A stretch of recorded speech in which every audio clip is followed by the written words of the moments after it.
Americans are eating more processed foods than ever, and we have different ways of preserving those. So we're going to take a look at the food safety concerns in both of these areas.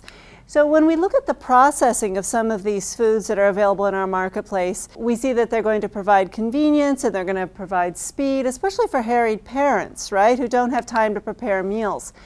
But we lose control over what's provided in that food. So we may see that there's extra sodium, there are other kinds of chemicals in these foods. And food processing has trade-offs, right? So we know that it's going to be more convenient in a lot of cases, and it can make food safer in some regards. It provides less waste because it's a longer shelf life for a lot of these foods. It cuts preparation time. But the problem is that sometimes we're going to lose some of the vitamin and mineral content. So again, this is going to be a trade-off that we have to consider.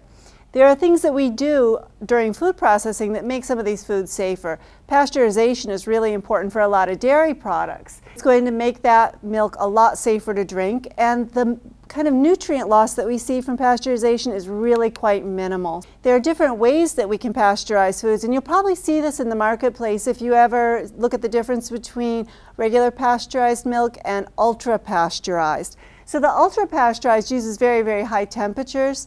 Very often this is done with organic milk. It extends that shelf life, but it affects the flavor just a little bit. And what we're doing here is we're sterilizing it and killing any of the potential bacterial growth that could cause problems. Now, I said that there's a trade-off, right, with all these processed foods. And when we look at it kind of in a large macro view, really it's quite minimal because we're creating a safe food supply for people, and so that nutrient loss is pretty minimal. There are other things that we might be concerned about, but the food vitamin and mineral loss isn't really necessarily one of them. Sometimes these processed foods even have an advantage over unprocessed foods, and you might wonder how that could be. Really a good example of that is when we take fat away from dairy products. So we're processing it, but it's actually yielding something that has a higher nutritional value per calorie or greater nutrient density. One of the main goals of processed foods is to extend shelf life. This helps us to reduce waste and actually provide the consumer with a lot of choices when they go to the supermarket. When we preserve a food, there are a couple things we have to do. We really have to inhibit microbial growth because this is what causes spoilage and it can make people sick. We have to prevent oxidative changes. A good example of this happens when we bite into an apple and maybe we set it down and we notice that it's starting to turn brown. That happens because of oxidation.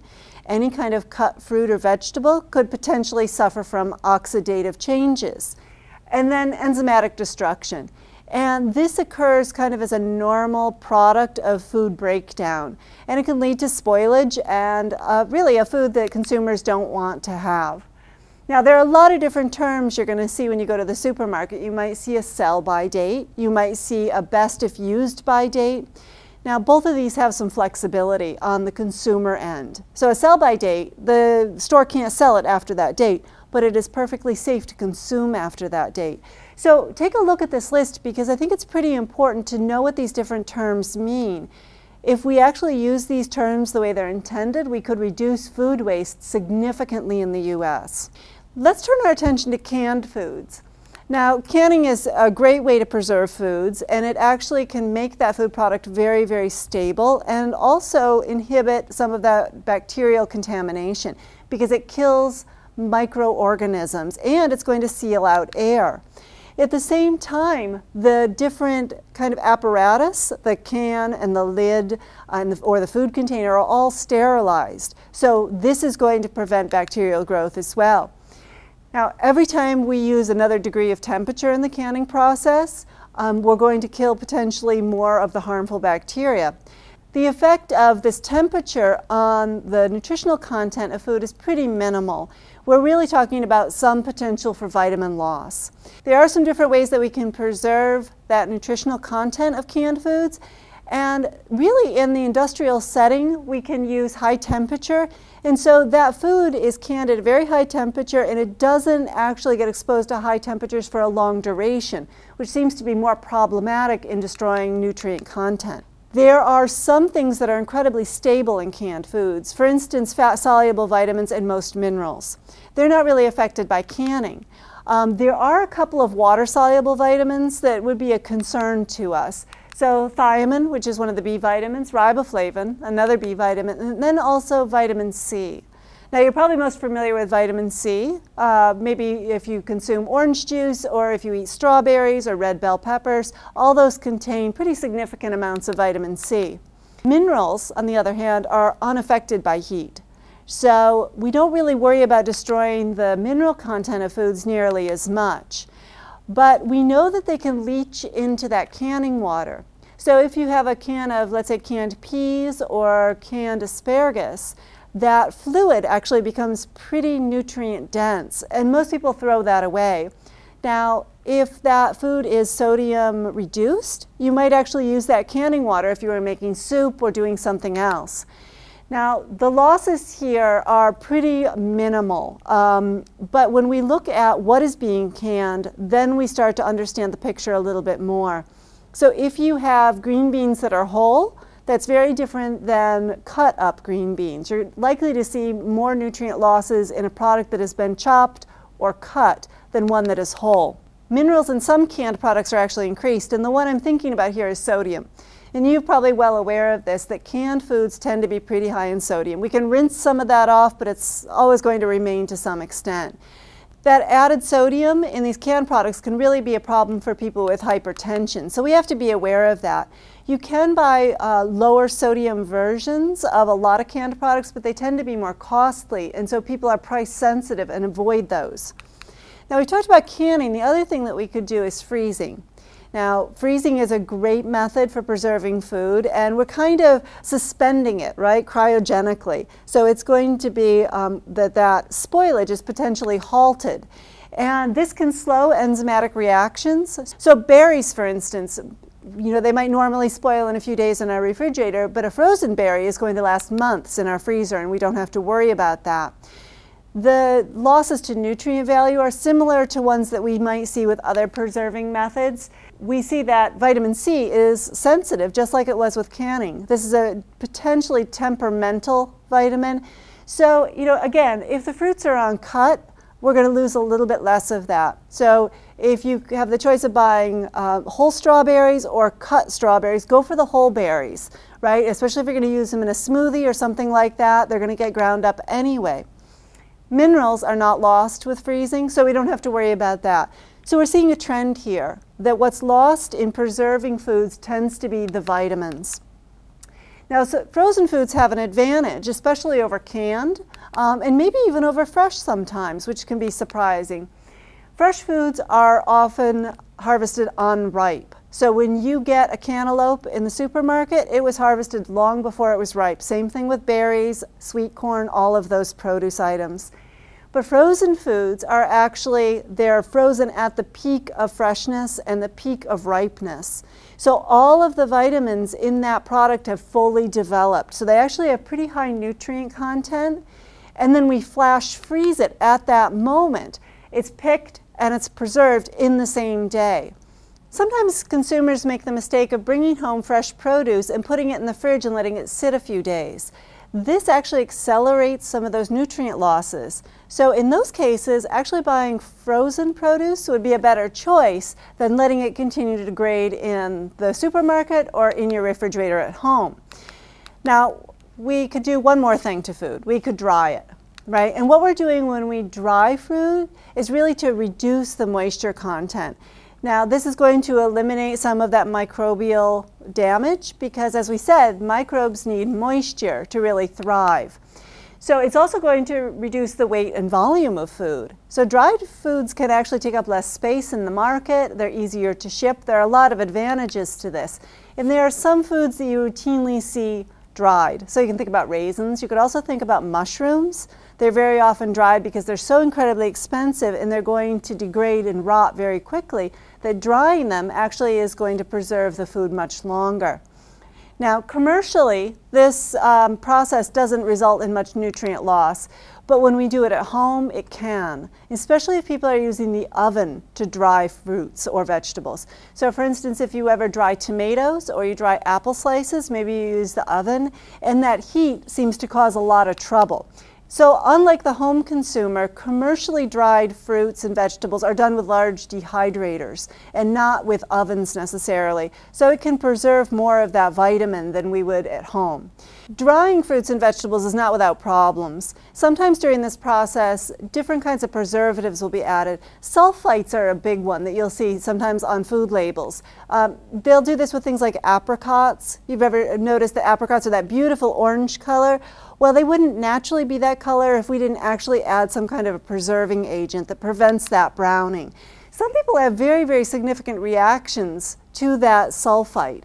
So, if you don't mind your produce being a little bit brown, those apricots being brown or dried pears, go ahead and choose that product because you don't really need that chemical. It's just for aesthetic reasons. Sulfur dioxide, though, does help a little bit with vitamin C. But if you're eating a diet that contains 5 to 9 servings of fresh fruits and vegetables a day, you're likely to get plenty of vitamin C. So that's not necessarily a reason to seek out foods that have been dried and then preserved with sulfur dioxide.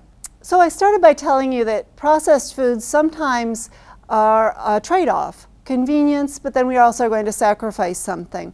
Now there's generally this kind of progression that we follow with different kinds of processing, and so I like to call this processing mischief. And what we see here is that we can sometimes add salt. We talked about that with canning, and we're going to lose potassium potentially. We also see that different kinds of foods are going to have added fat and sugar. Be particularly alert to dried fruits where they've added sugar, like cranberries, right? They add a lot of sugar to that, so it's no longer a healthy food necessarily.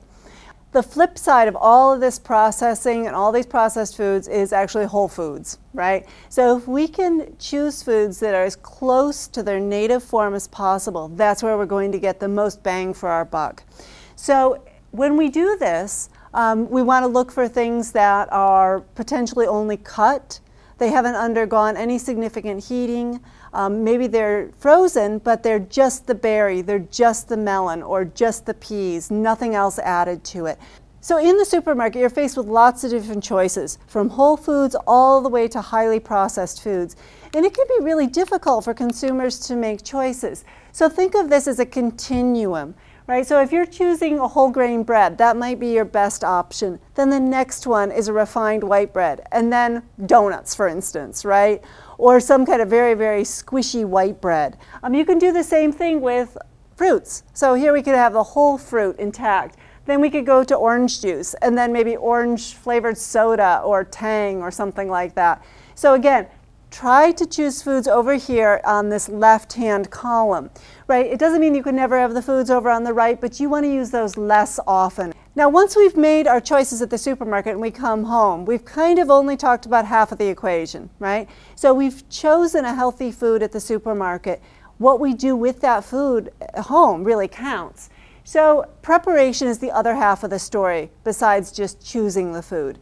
So when we are at home, we want to make sure that we are cooking the food properly and storing it properly. So if we can chill foods at the temperature that's appropriate for them, we will slow that enzymatic reaction that leads to spoilage.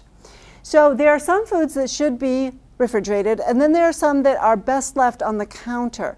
So something like tomatoes, for instance, are better stored on the counter and used within a couple of days than in the refrigerator because it changes the texture.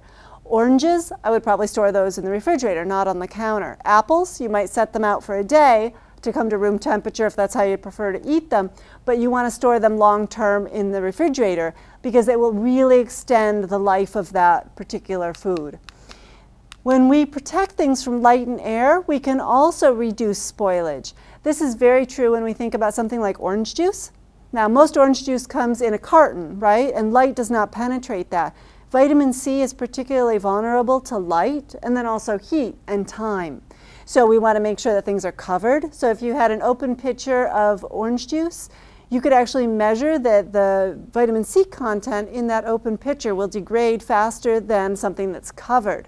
So another good example is milk, right? Milk is not really meant to be stored in glass because of riboflavin, light sensitive B vitamin. So we want to have that in what we call milk plastic or in a carton. Grain products also, You know, we wouldn't necessarily store them in glass jars unless we put them in a dark area. We want to wash foods and make sure that they're clean, but we don't want to soak them. So if you had strawberries that you brought home from the field and they had sand on them, wash them thoroughly, but don't soak them, because what happens is that that berry will absorb a whole bunch of that water. And it can really kind of create a product that doesn't taste very good and lead to greater spoilage. With cut vegetables, we can actually wash off some of the minerals when we do that. So magnesium is a good example of that. So wash it, then cut it, and don't soak it in water after that. Just put it in an airtight container, maybe a bag or some kind of a plastic container. Cooking also is an area where we're losing some nutritional value. Generally what we're losing here is going to be vitamins. We can also lose a little bit of mineral content in the cooking water. There are different things that we can do to minimize that loss. So steaming rather than boiling the vegetables is a good place to start. Also, if you wanted to stir fry vegetables in a small amount of oil, the oil actually helps to preserve the vitamins in that particular vegetable.